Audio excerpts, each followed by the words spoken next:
Metrics are a fundamental part of the work of HR and can be very valuable when it comes to strategic decision making. So, what are the most common metrics used in HR?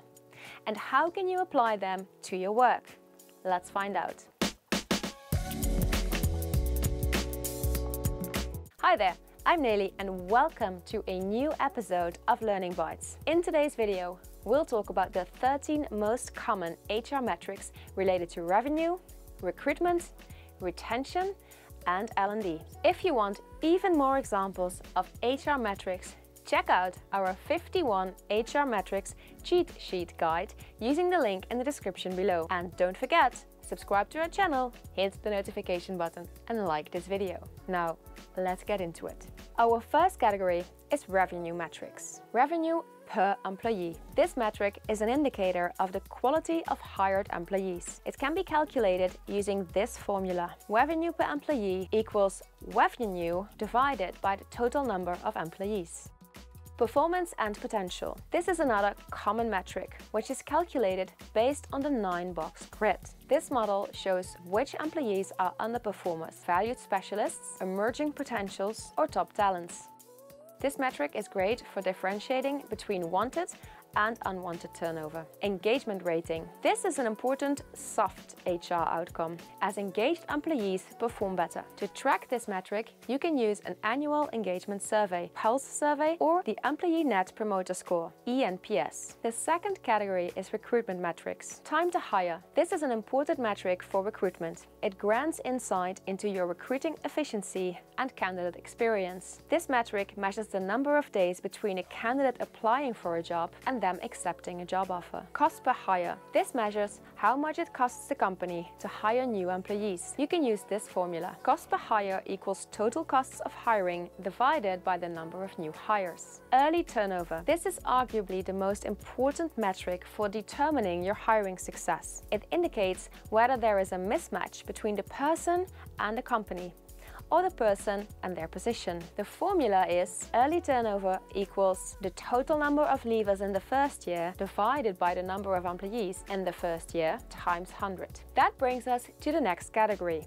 which is retention metrics. Employee happiness. This measures your employees' commitment to the organization and to the job. You can calculate this using the ENPS, a weekly pulse survey, or the Employee Satisfaction Index. Voluntary turnover rate. This is the percentage of employees that leave their job of their own choice. Keeping an eye on this metric can help you identify potential problem areas within your organization. You can use this formula. Voluntary turnover equals total number of voluntary leavers in a period divided by the total number of employees in a period times 100. Talent turnover rate. This is the turnover rate for employees who qualify as high potentials. As you can imagine, you want this to be very low. The formula is talent turnover rate equals the total number of high potential leavers in a period divided by the total number of employees in a period times 100. Retention rate per manager. This metric helps you identify managers who may be overstretched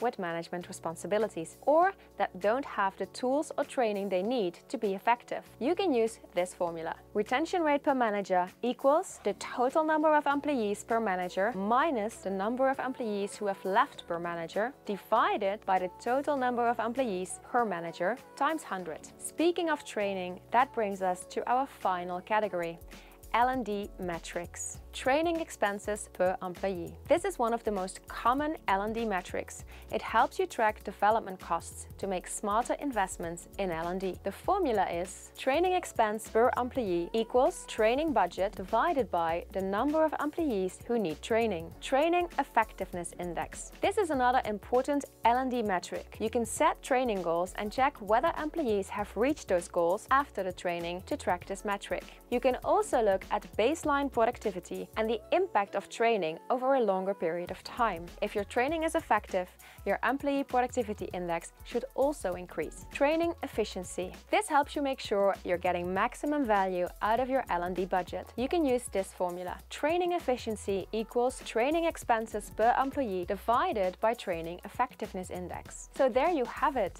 the 13 most common HR metrics. Of course, this list is by no means exhaustive, but it should be able to help you get an idea of the metrics most often used in HR. If you want to find out other HR metrics that you can use to drive fact-based people decisions, don't forget to check out our 51 HR metrics cheat sheet. And as always, we really appreciate it if you like this video, hit that notification bell and subscribe to our channel. Bye!